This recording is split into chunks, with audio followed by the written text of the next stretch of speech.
Hi everybody, how are you? I'm back. Yeah, it's been a while since I produced anything, either on video or from the bench. We've been in some turmoil here. People who know me know what's been going on. Anyways, we had a bit of a house disaster that's had to be dealt with, and we've had to get a new roof and do some restoration inside, and everything's been upside down for months now. It's just taking way longer than it should. But anyways, I'm not going to get into that big whole tale of woe. So anyways, yeah. So we had to move a lot of stuff, most of the stuff out of the bedroom and Esther's office area there that's adjacent. And of course, it got put in the hobby room, or a lot of it did. So yeah, I've been kind of full up here for too long. Anyways, the end's in sight. Over the next couple weeks, we should be able to get it all finished up. So, excuse me. So, I hope everybody's doing good. And we've got a bit of a cornucopia today. Mixed bag, if you will. I suppose there's other terms for it that aren't as polite. But anyways, yeah. Going to talk about a few things. First thing I'm going to talk about is Peter Oxley's channel, Peter Oxley's Modeling Lab. Uh, a lot of people who watch my channel watch his channel. A lot more people watch his channel than watch my channel, for good reason. Anyways, he's launched memberships, and there's 3 tiers of memberships. There'll still be plenty of content that's going to be free. But if you don't know about Peter yet, or his channel, I'd encourage you to go there. As I said, it's Peter, Peter, Oxley, Oxley, and the channel is Peter Oxley's Modeling Lab. The members' exclusive content is going to be fabulous, and there's also bonuses and all sorts of great stuff. So yeah, I'd encourage you to go over there and check it out. I know times are tight for a lot of people, but just like I said, there's plenty of free content still.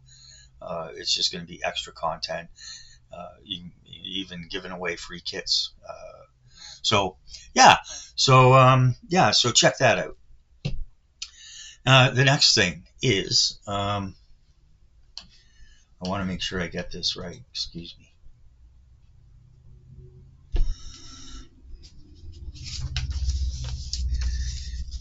I'm going to turn this down for now. That's it. You don't need to see my face more. Yeah. So yeah, and of course it's springtime. It's been a very cool spring with not a great deal of sunshine, but things are getting going now, and the seedlings have been really slow. And because it's been so cool at night, I've had to keep everything in the greenhouse and pot up. And anyways, been very busy with that. But everything's great. All the heavy work's done now, and most of it's just transplanting and a bit of soil turning from time to time, all that kind of stuff. So yeah, okay. So next thing, a bit of sad news from this week. Oh, by the way, this is Friday, so I thought it would be a good time to get back on onto the videos again. That's why I have a few things to show you. But yeah, a bit of a sad note.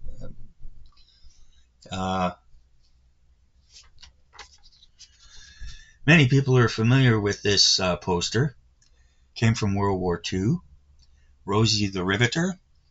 And this is the real Rosie the Riveter. And her name was Connie Palacioz. I'm sorry if I hope I pronounced that correctly. Anyways, Connie passed away this week at the age of 101. And that's why I struggled a little bit with sad news, because of course losing someone is sad, but gee, 101, and what an inspiration she was for people in World War II, and a perfect example of the can-do, let's roll up our sleeves and get her done. It's a dirty job, but we got to get it done. The American ethos, as it were. So anyways, yeah, Connie passed away at age 101. She started in Wichita, Kansas. Well, yeah, she was from Wichita, Kansas, and she started at the Boeing factory there in Wichita at the age of 17, building B-29 bombers. She worked there from 1943 till the end of the war in 1945, and continued on in aviation after that. And so, by all accounts, she was a wonderful lady. And so, yeah, like I said, she started at age 17. The factory where she worked at turned out 4.5 B-29s a day. So they were cranking them out there. And she and of course she was one of thousands of women who entered the workforce and to help the war effort. And of course, there was, kind of, I don't want to call it women's liberation, but women's more active involvement in the workplace, shall we say. I know that's kind of awkward, but anyways. So, yeah, and she continued on a career in aviation. And as recently as the early 2000s, she worked on the restoration of the B-29 bomber called Doc. And which is now completed and beautifully on display. And, so I get kind of emotional when I think about it. Because this is a kind of attitude we need a lot more of today. And that's all I'm going to say about that. Okay, so God bless you, Connie, and your memory will be a blessing. All right, so on to the model kit stuff now. Excuse me. Oh, the pollen is terrible. Oh my goodness. It's just like a yellow snow coming down some days when there's a blast. So anyways, I was in the hobby shop, I don't know, a couple weeks ago, whatever. And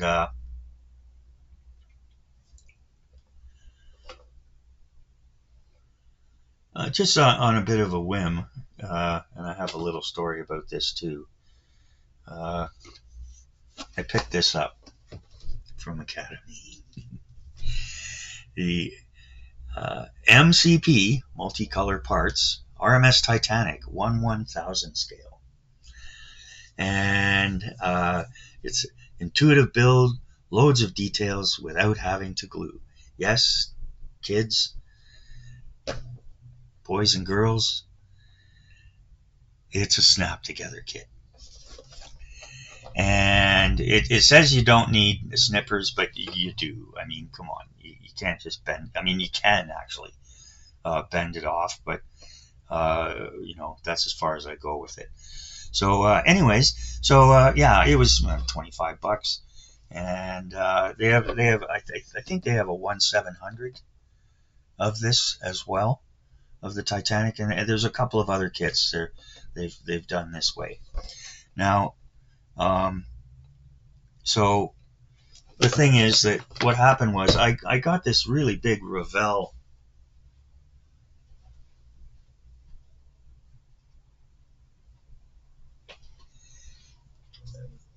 gift set of 1/700 Titanic and a 1/1200 Titanic. I haven't built the 1/700 yet. I started on the 1/1200 because my wife wanted a Titanic. Women with my heart will go on, especially Filipinos. My God. Anyways, yeah. So and I started it, and I got sidetracked, and when I came back to it, I couldn't find the funnels. I don't know what happened to them. I know I primed them. I know they got. Anyways, I'm sure they'll turn up at some point. But anyways, so here we go, and here's the completed kit. So I mean, and the only thing I did was I marked this with gold marker. Everything else was just snapped together, exactly as you see it on the box. Except that here's the stand. You get nice brass colored propellers, and yeah, they're stickers, and this sticker doesn't want to stick.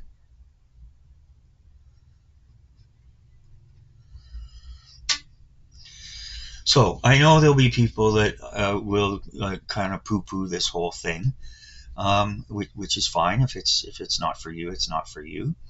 But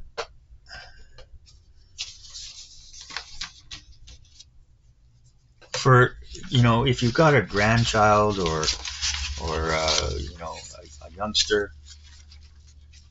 who's who you think might be interested in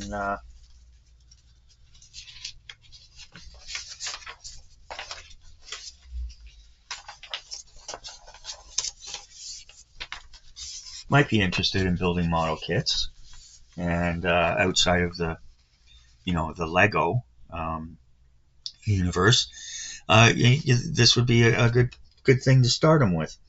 So Academy's great. This is one of their newer formats. So, and they give you the diagram of the sprues.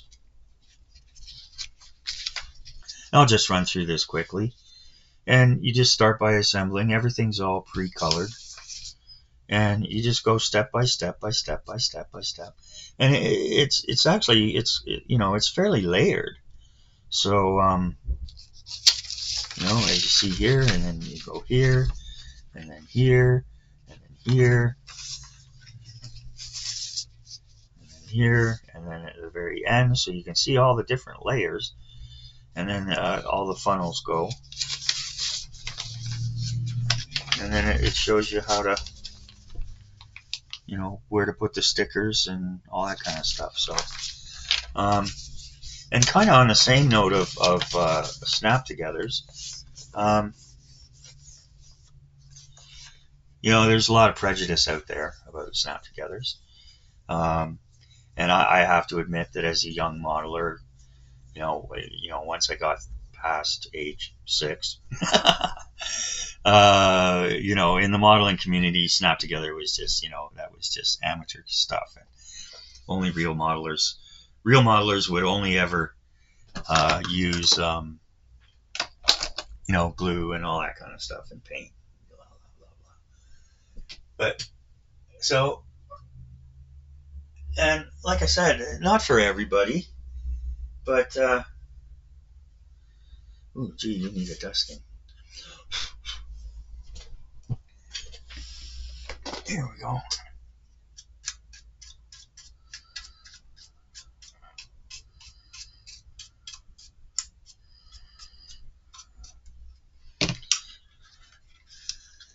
This was a snap together with water slide decals. It's a Revell kit. 124, I think. And I did use glue in some places just to retain some self-respect, but I just wanted a Mack truck, and so I got this, and it was reasonably priced, and it turned out great. I painted it. I painted it and decaled it, but the chrome on the wheels looks pretty good, and yeah. So yeah, I didn't paint the tanks. I painted this. And yeah, so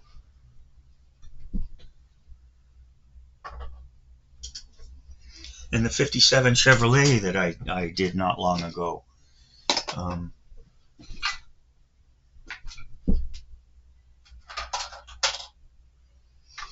This was Revell too. And, so what? They're just going to sit on the shelf anyways. So, and it's a cool car. This one came with stickers and decals. I used the stickers because I just wanted a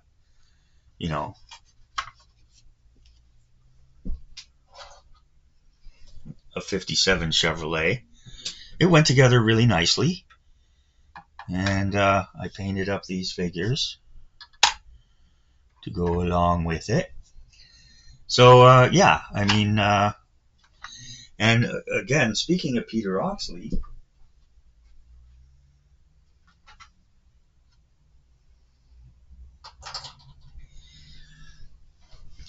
he reviewed recently a Tamiya. They called theirs Snap Lock. And it was Nigel Mansell Lola, I think it was. And it didn't require any paint. There were decals. Didn't require any paint and snapped together beautifully. And the end product was absolutely lovely. So I'll put up a link on that.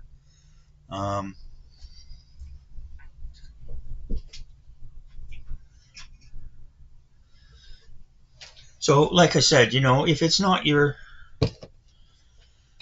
if it's not to your taste, that's fine. But on the other hand,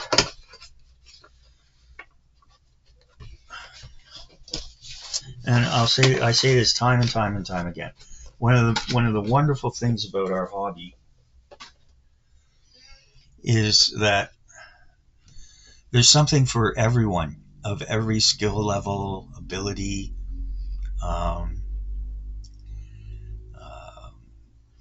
whatever the case may be. As we get older, sometimes our hands get a little shaky, and gluing stuff and holding stuff and all that kind of, it gets more difficult. But with something like that, you can still create, and come up with a decent end product. So, anyways, I'm not saying go out and buy snap lock kits or snap tight or whatever the manufacturer calls them. I'm just saying that, and even for an experienced modeler like myself and others, sometimes you just want to do something with your fingers. It's not too complicated. It doesn't require too much brain cell activity. It's kind of a Zen thing, and you're still following instructions. You're still putting the things together, and and of course you can use glue whenever you want, I suppose. So. Okay, so next up, and we are going to have a review today. We're up to about 20 minutes, so it's not a big kit, so it shouldn't take very long. So, anyways, things that came down the pipe. I guess this is the one that's the oldest one, and I'm going to do a very big show on this, a very big shoe, as Ed Sullivan used to say. And this is a very interesting subject. It's the I-400 Japanese Navy submarine. And it was designed, I think there were only 4 of them, maybe 5. It was designed to actually carry aircraft in this part here. And this is the more recent iteration. This is 1/350 scale. And Tamiya did have a kit out there. You might be able to get one on eBay or something, not cheap. There was a special edition anniversary kit or something, and it included 16 figures. So keep an eye out for that. That's going to be very interesting, and I'll have some very interesting, what do you call it, history and a couple of stories about it that are interesting. Okay, so next up here, I got this. This was, the Titanic was 24 bucks, 25 bucks. I wouldn't want to pay more than that for it, but I'm not upset with what I paid. That's Canadian, of course. This one I got for $16 plus tax, the British Special Air Service Jeep. And It comes with 2 figures. I'm not going to review this one today.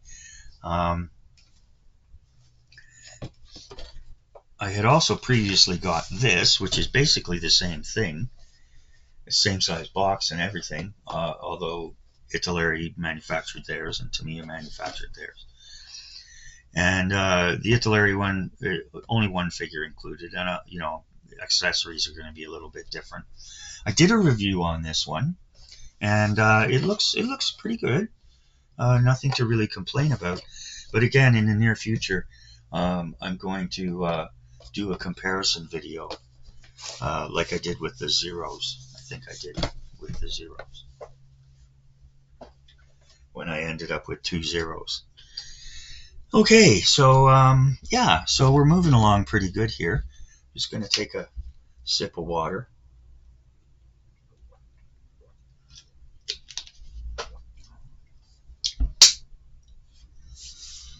We're off to the mainland next week, so I'll be away for about 3 days. And that'll give the people a good opportunity. We have to have spray-on foam insulation put in, and you can't be here when they do that or for 24 hours after or whatever. So anyways, so here we've got this one, and this is obviously aftermarket. It's not even shrink wrap, it's just plastic taped on, which is fine because then you don't get this on the box, which everyone hates, I'm sure. Okay, so I got this for a couple of reasons. I got it from Amazon, and I think it was about $23. Yeah, about that. Yeah, it's 1/48 scale, US Howitzer motor carriage M8, and you can see it's a howitzer motor. I looked at the Sherman, but I thought this was kind of interesting, and well, we'll just go along here. We'll do the usual thing. So it's Tamiya catalog number 32604, MM number 104.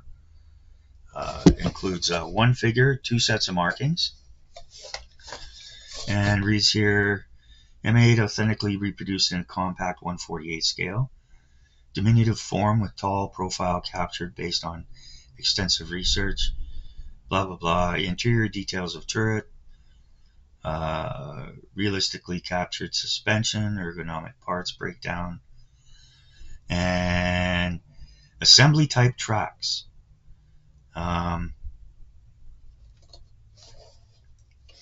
Which it seems, from what I've seen, 2 observations. I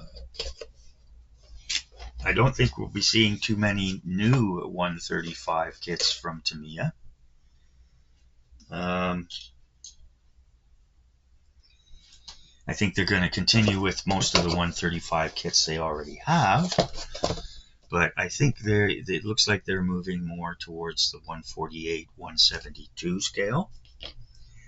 And although they may do the occasional 132 or whatever, like they did with the Mosquito, or something like that.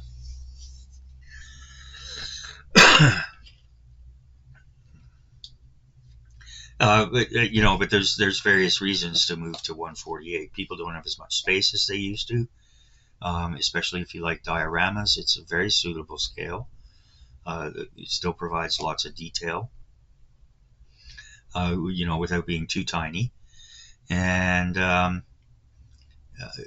cost, obviously, the amount of plastic that's used. And so, yeah, and I think it's really smart. And yeah, from what I saw, or what I've seen of the new 148s, there's no more vinyl tracks. Again, the vinyl tracks are going to be, they're still doing the vinyl tracks with the old classic kits, as it were.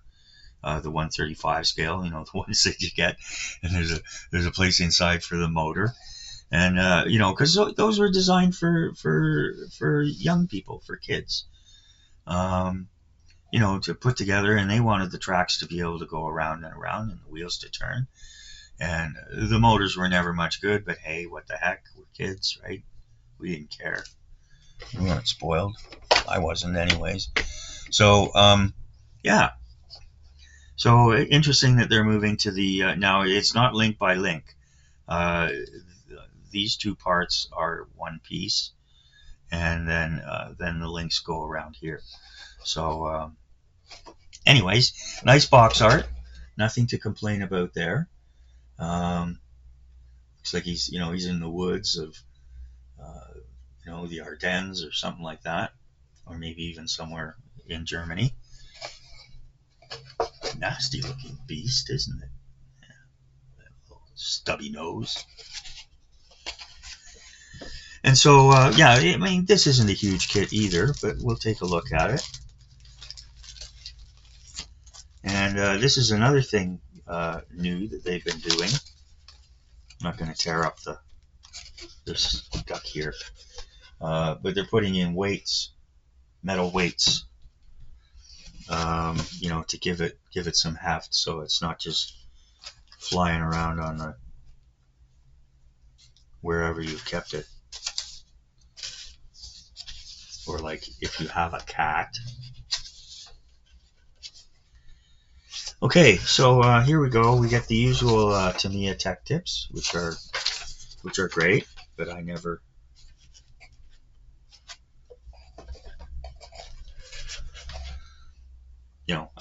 I don't really, I just use them for paint. Okay, and this is nice too. We get a separate, two separate paint schemes. Yeah, I'm gonna, just a moment. There now, zoomed in a little bit. So, so we've got two different schemes here. We have 106 Cavalry Reconnaissance Group, Germany, February 45, and 758 Tank Battalion, 5th Army, Italy, April 1945. And so, not much difference, just a little bit different decaling and slightly different paint in spots. So, and on the other side here, we get a nice write-up, as we always expect and appreciate from Tamiya. And it reads partially, mechanization was one of the key interwar challenges for militaries across the world, and that included U.S. forces, although they did lag somewhat behind European powers such as Britain, France, and Germany. That would change, however, when German advances in early World War II, giving U.S. planners the impetus, backed up by the vast potential of U.S. manufacturing. One such example of American mechanization was the M8, whose design was based around the M5 light tank chassis and promised to outperform existing half-track self-propelled guns. The M5 was an evolution of the M3 Stuart. It possessed a welded hull with well-sloped frontal armor for improved survivability, plus reliable vertical volute spring suspension.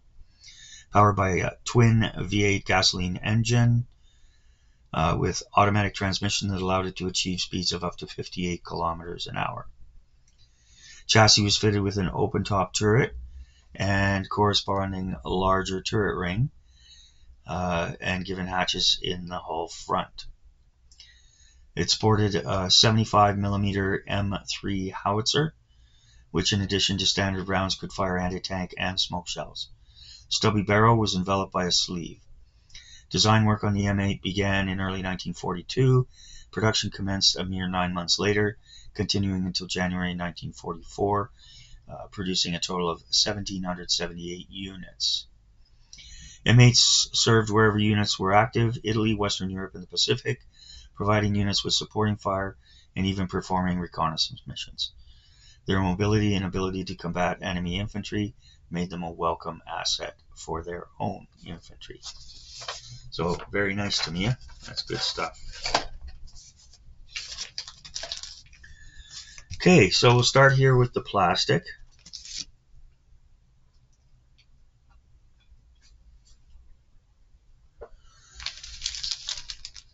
And we get 3 bags.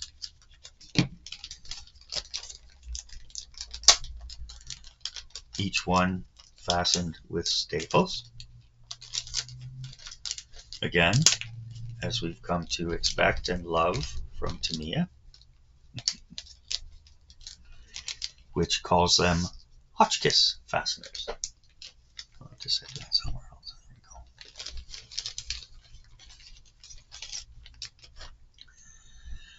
we go. Okay, so here we go. I'll get this, move this aside.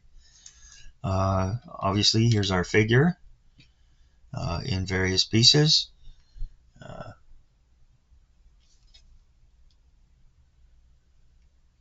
that up there. Very nice detail on the figure. It's a 1/48 face. I can't show it very well, unfortunately, with my zoom. But it does have an expression. Okay, and so yeah, so looks like we've got some track pieces here. The figure, the top of the tank, the turret, the ring. I guess this is the mortar or the howitzer, and the whatever you call this thing. I used to know what it's called. I can't remember now.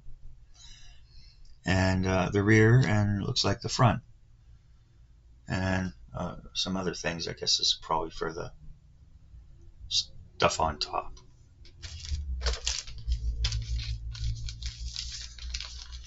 The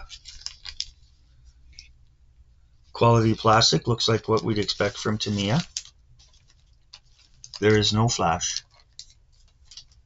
Absolutely no flash.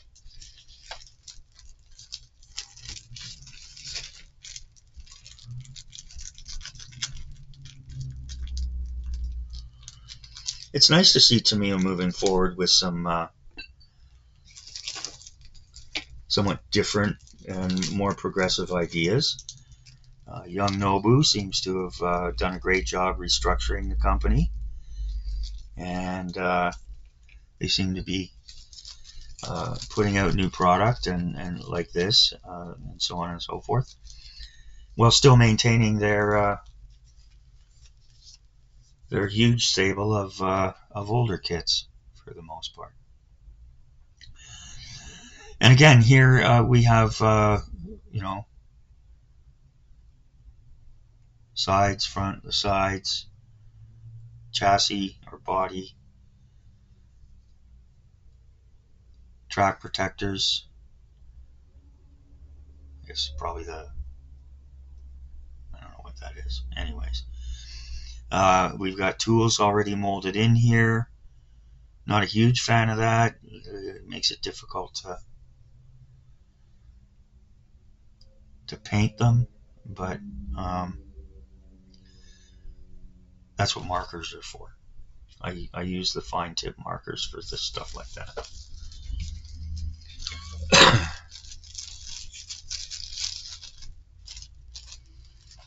Again, no flash. Obviously, there's no clear parts with this.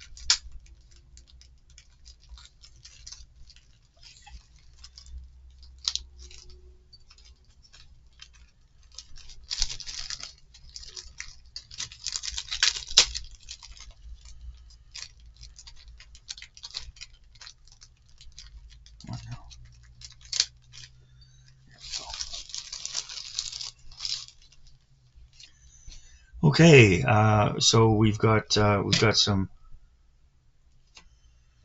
I don't know if you can see that. It's this thread is nicely contoured to make it look like wire rope, and there's plenty of it to go around, so that's nice. We've got 4 poly caps. I expect that's for the front and rear wheels. And here we are with the tracks and the interlocking pieces. I don't know, we'll see how that works out.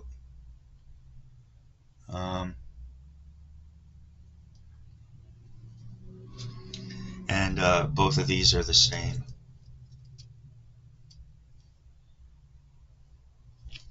One for each side, I'm sure.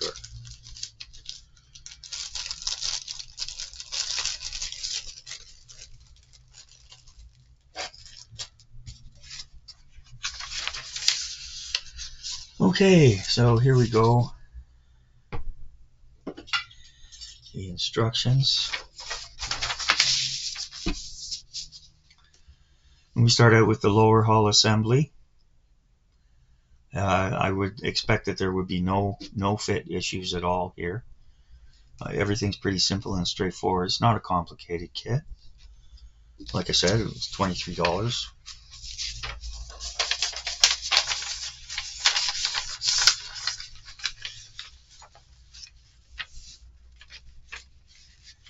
And then, it's a two-piece rear plate here to simulate the extra armor. And how to do the suspension, put the wheels on. Nice blow-ups here.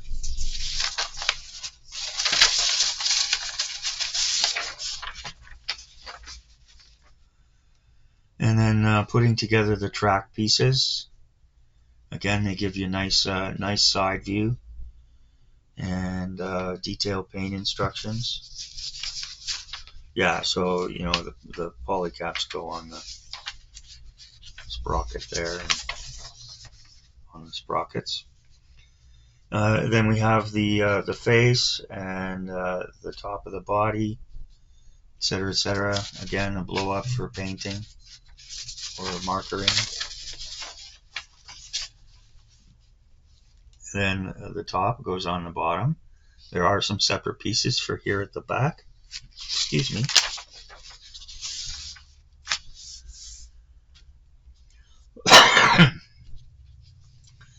And then there's little doodads, hooks,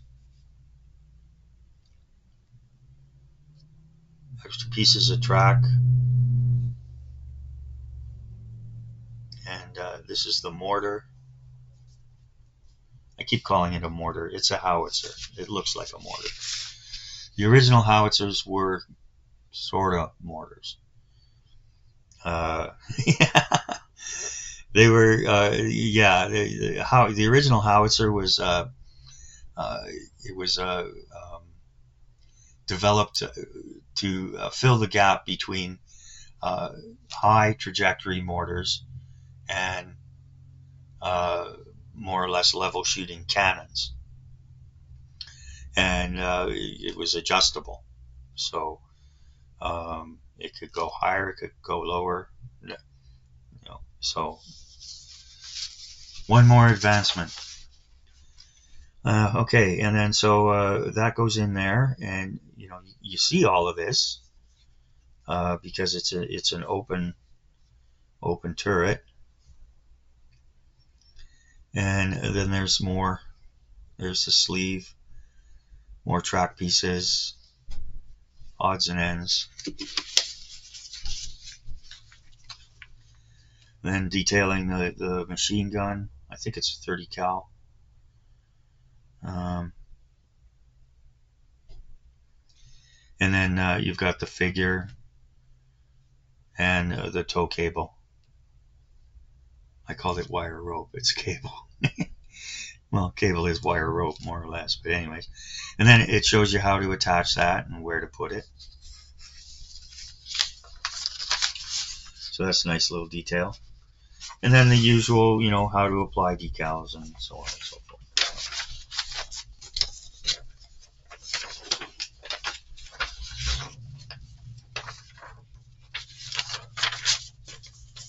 Okay.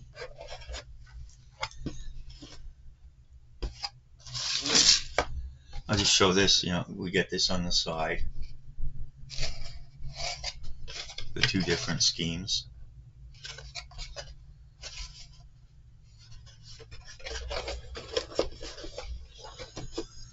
Oh, and I'm not going to open the decals. They're stars. Doesn't even look like there's any license plate or whatever. So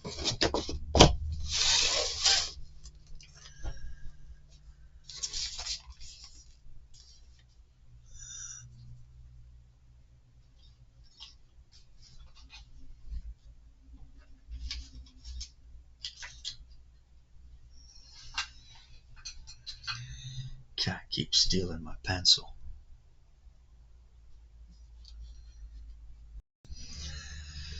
Okay, so do a quick rating on the kit.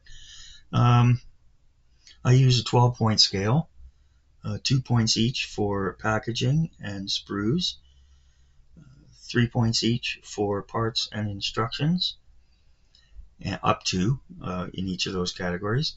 I also allow a 1/4 point bonus in each of the 4 categories for any wow factors, as well as up to 2 points bonus points for what I consider to be value. Not only is it worth what you paid for it, but how many hours of enjoyment are you going to get out of it, and all that kind of stuff. So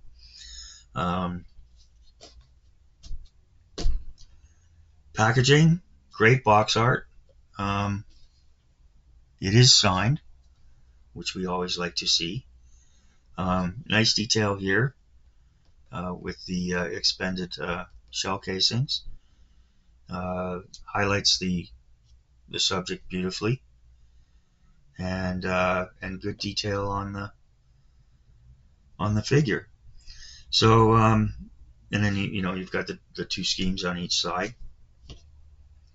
I'm going to give it a full 2 points and a 1/4 point bonus because it is lovely box art, as we would expect from Tamiya, but there you go.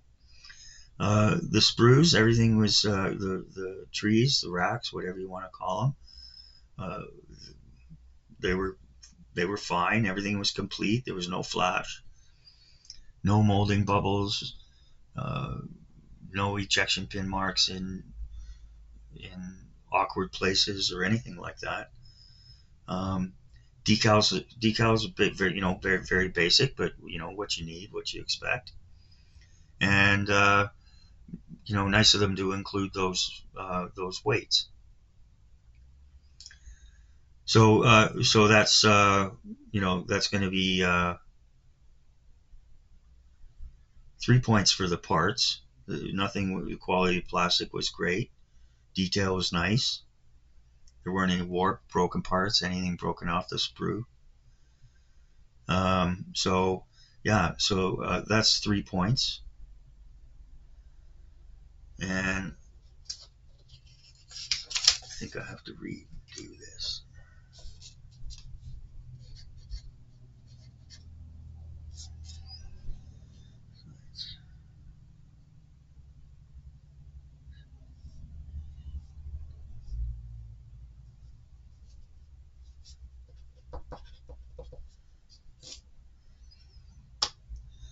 Okay, a nice touch to include those weights, but I think for most people might be kind of superfluous. But nice touch. But I'm not going to give them a bonus for that.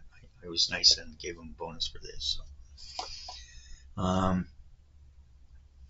Instructions were perfect. No complaints. Everything you'd expect from Tamiya. And nice to have that separate page with the decaling, painting, and service notes. So again, full 3. I'll give it a 1 point bonus for value. For $23, nice little kit. And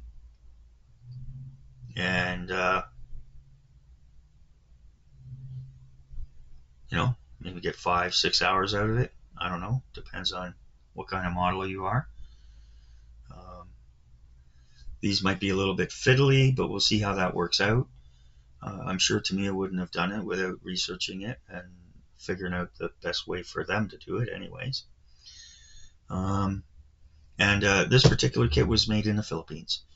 About 50% of their production's in the Philippines now, and the other half is in Japan. Although I think they've been gradually moving more and more over the model kits to the Philippines, and then Japanese production more on the RC cars and things like that. So, but the stuff that comes out of the Philippines is perfect. It's great, as we saw here today. Oh, and this is a kit from 2022, so it's a fairly new kit. And I saw some as recent as 24, but yeah, they seem to have made the conscious decision to move over to the interlocking tracks, or partially interlocking tracks. Okay, so that's it for me today. As I said, I'm going to do a comparison review on those, on the SAS Jeep and Commando car, and going to do a nice show on that I-400. Very interesting story there. And when I was looking around, there wasn't a lot on it, as far as, stuff on YouTube of people reviewing or building or whatever. There were a few. And most of the ones were Japanese in Japanese. So, okay, so that's it for today. Thanks to everybody for stopping by. In spite of my hiatus, I did manage to pick up a couple of subscribers, and I really appreciate that. Hope you set for notifications, because I'm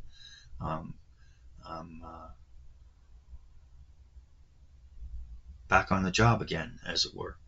So as most of the stuff's done in the garden now, so I'll have more time for that.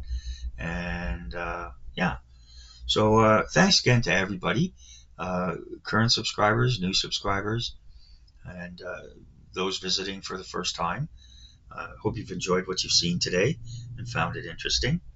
I welcome comments. Please keep them respectful, as we should.